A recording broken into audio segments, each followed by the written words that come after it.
प्रश्न नंबर 21 का आपका जवाब। सोनाली सी। अच्छा, प्रश्न नंबर 21 पर हम आ गए हैं, बताइएगा जल्दी।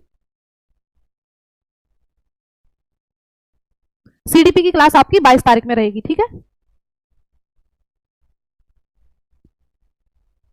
Very good morning Akshita.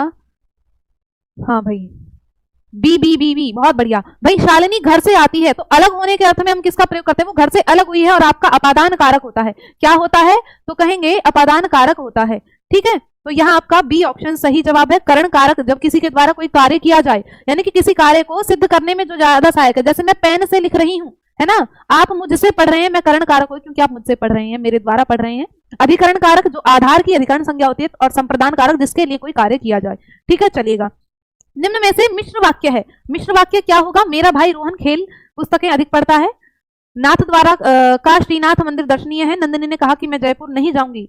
सुबह हुई और भोर गुनगुनाने लगे। बताइएगा मिश्र वाक्य क्या है?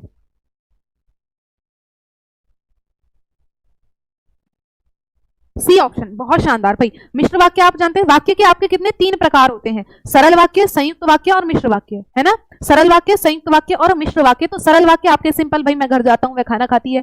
और मिश्र वाक्य क्या होता है? जब बीच में आपको की, जो कि, जैसे आदि शब्द जुड़ जाएं, कि जैसे कहते हो ना कि तुम कहाँ रहते हो आजकल, उसने कहा अरे मैं उसी कॉलोनी में रहता हूँ जहां पर तुम रहते थे पहले, तो मैं उसी में रहता हूँ जहां तुम रहते थे, उसी में जहां तुम। इस तरह के वाक्य आपके मिश्र में आ जाते हैं। बीच में की आ जाए, ताकि आ जाए, जो जैसे ये शब्द आपके मिश्र वाक्य होते हैं, लेकिन आपका संयुक्त वाक्य में और शब्द जुड़ जाता है, वो आपका ये किसका है? ये संयुक्त वाक्य का है, ठीक है। तो यहाँ आपका क्या, डी ऑप्शन सही जवाब हो जाएगा। सॉरी, डी ऑप्शन नहीं, सी ऑप्शन सही जवाब होगा, क्योंकि यहाँ पर की शब्द को देखकर ही हमें पहचान जाना था।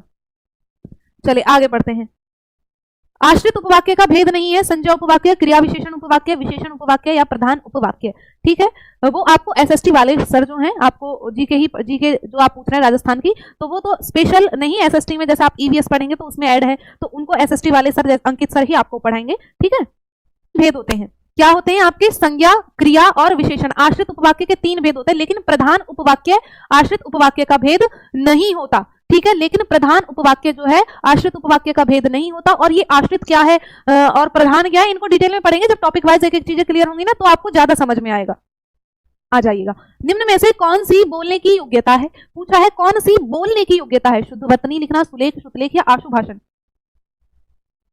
शुद्ध वर्तनी लिखना आपकी बोलने की योग्यता नहीं है, लिखने की है। सुलेख लिखने की योग्यता है। लेकिन आशु भाषण, यानी कि आशु भाषण का मतलब है त्वरित उत्तर आप दे रहे हो, तुरंत के तुरंत आप किसी को जवाब देना, ये आपकी बोलने की योग्यता है, कि आपसे जो पूछा और तुरंत आपने झट देसी जवाब दे दिया, यानी कि डी ऑप्शन सही जवाब है। आ जाओ। रेडियो अधिगम सामग्री है, कैसी है? दृश्य अधिगम सामग्री है, श्रव्य दृश्य है, श्रव्य अधिगम, इनमें से सभी। बताइएगा क्या है आपका?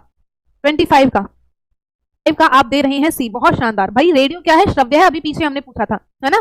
पीछे ये थोड़ा सा घुमा के पूछ लिया था कि श्रव्य दृश्य कौन सी, और हमने गलती से रेडियो लगा दिया, लेकिन अब तो सही ही लगाया है सबने, बहुत शानदार। यानी कि श्रव्य सामग्री, इसको सुन सकते हैं। ध्वनि शब्द एवं वाक्य रचना का ज्ञान देना हिंदी शिक्षण का कौन सा उद्देश्य है? बताइएगा।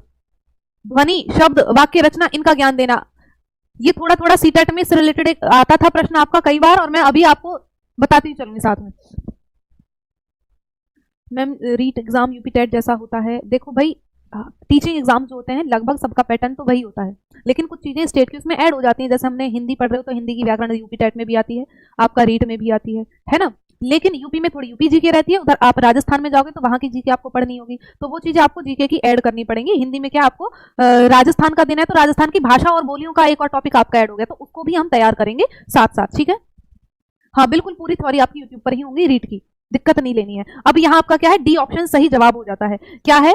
डी ऑप्शन सही जवाब हो जाता है। अगर ब्लूम की बात करें तो ब्लूम ने मूल्यांकन उसके 3 भागों में बांटा, ज्ञानात्मक कौशल, भावात्मक और आपका मनोगत्यात्मक कौशल। तो उसमें एक ज्ञानात्मक उद्देश्य आपका यहाँ डी ऑप्शन हो जाता है, कि ध्वनि शब्द और वाक्य रचना। ये कौशल का मतलब क्या है? जब आप चारों कौशल, आपका लिखना बोलना, चारों कौशलों में दक्ष हो तो आपका कौशलात्मक उद्देश्य होता है, जब आप चारों कौशल में दक्ष होते हो। सृजनात्मक कौशल में क्या करते हैं आप? रचनाशीलता, यानी कि जब निर्माण प्रक्रिया आपकी दिखाई देती है, रचनाशीलता दिखाई देगी, कल्पनाशीलता।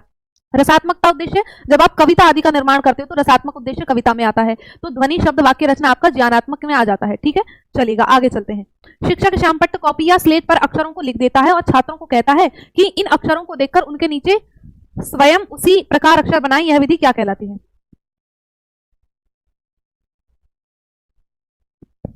छात्रों को कहता है कि इन अक्षरों को देखकर लिखिए, है ना। तो यहाँ क्या है, अध्यापक ने लिख दिया और बच्चा उसका अनुकरण कर रहा है, तो ये आपका क्या अनुकरण विधि कहलाती है। ये क्या है, ये आपकी अनुकरण विधि कहलाती है और यहाँ बी ऑप्शन सही जवाब हो जाता है। और ये मॉन्टेसरी क्या है, जैक्टॉट क्या है, पेस्ट्रोलॉजी विधि क्या है, इनको डिटेल में जब पढ़ेंगे आपकी शिक्षण विधियों को वहां आपको क्लियर करवाऊंगी। ठीक, चलिएगा। बहुविकल्प सही गलत विषम का चुनाव, युगलीकरण एवं रिक्त स्थान की पूर्ति किस प्रकार के प्रश्नों के भेद हैं, बताइएगा। देखो बहुविकल्प की बात की है तो लघु उत्तरीय प्रश्न तो होगा नहीं, नहीं होगा, काट दो। ये निबंधात्मक भी नहीं होगा, निबंधात्मक में क्या आप विस्तार में लिखते हैं, है ना। और उपरोक्त सभी तो क्या ही मतलब का नहीं है, तो बचता क्या है आपका केवल और केवल सी ऑप्शन, ये एक वस्तुनिष्ठ प्रश्न के अंतर्गत आ जाते हैं। कैसा प्रकार है ये प्रश्नों का, तो कहेंगे आपका सी ऑप्शन, यानी कि वस्तुनिष्ठ प्रश्नों के अंतर्गत ये आपके आ जाते हैं। ठीक है, समझ में आ रहा है या नहीं, कंफर्म करते चलिएगा, सेशन को लाइक शेयर करते चलो और फिर आगे पढ़ते चलो। हिंदी भाषा में वाक्य के मुख्य अंग कितने होते हैं, मैंने स्टार्टिंग में आपको बताया था, अगर आपको याद हो तो देखती हूँ कितने लोग सही जवाब देते हैं, बताइएगा जल्दी। हिंदी भाषा में वाक्य के मुख्य अंग कितने होते हैं, शानदार, ए जवाब, बिल्कुल। कितने होते हैं, क्या क्या, उद्देश्य और विधेय, बताया था ना स्टार्टिंग में भी, उद्देश्य और विधेय वाक्य के मुख्य ये दो अंग आपके होते हैं, ए ऑप्शन। आ जाओ आगे। खुद श्रीमान बैंगन खाए औरों को परहेज बताए, लोकोक्ति का सही अर्थ बताइएगा। लोकोक्ति मुहावरे भी ठीक ठाक पूछे जाते हैं आपसे।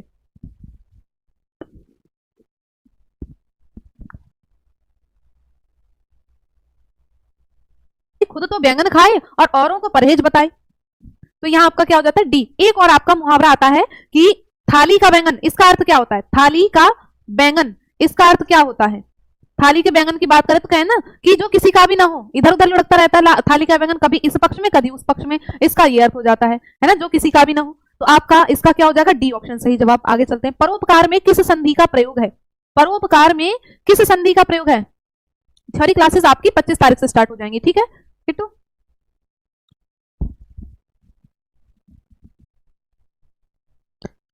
बनिए, पर और उपकार क्या है, परोपकार। और हम जानते हैं भाई गुण संधि में आपको क्या है, ओ की मात्रा दिख जाए, ए की मात्रा दिख जाए, या फिर क्या है अर दिख जाए। अर कैसे, जैसे महर्षि, जैसे अर किसी पर शी इस तरह से चढ़ा हुआ महर्षि, और तू वसंत ऋतु, इस तरह का वसंत ऋतु, अरतु अरतु, तो अर जहां ये दिखेंगे ये आपके गुण संधि के सिंबल होते हैं, है ना। जैसे शीत ऋतु, अब शीत ऋतु चल रही है ना, शीत और ऋतु यानी कि सर्दियों का समय चल रहा है तो उसको शीत ऋतु कह देते हैं, लेकिन जब उसमें संधि करेंगे तो क्या बन जाएगा, शीत ऋतु। ब्रह्मर्षि, महर्षि या परोपकार, गणेश, इन सब में क्या है, गुण संधि है। वृद्धि संधि जानते हैं कि ऐ या औ, जहां ये दो शब्द आपको बीचों बीच दिखाई देंगे वो आपके वृद्धि संधि हो जाएंगे। जैसे परमौषध, एक सदैव, वृद्धि संधि। यण संधि, ई को यह हो जाए और ऊ को वह हो जाए, है ना। जैसे अन्वेषण इत्यादि, सत्यवान, सत्यपि, इस तरह से कह सकते हैं। अयादि संधि, भाई ए को अय, आई को आय, आय आय आय आब, ये हो जाए, है ना। अय आय अब आब, ये किसके हैं, ये आपके अयादि संधि के हो जाते हैं। चलेगा, इन संधियों को भी डिटेल में पढ़ेंगे अच्छे से। ऐसा है कि उन्हें किसी अन्य बंदी से नहीं मिलने दिया जाता था। उक्त वाक्य है सरल वाक्य, मिश्र वाक्य, संयुक्त वाक्य की साधारण वाक्य। देखो एक शब्द पहचानिए, की अनुलेख किस भाषा कौशल से संबंधित है, बताओ। श्रवण, वाचन, लेखन, वादन। Very good morning, very good morning सभी को, शुभ प्रभात, राम राम, है ना। और सेशन को शेयर करते रहो, जितने हैं उतने लाइक भी करो अच्छे से,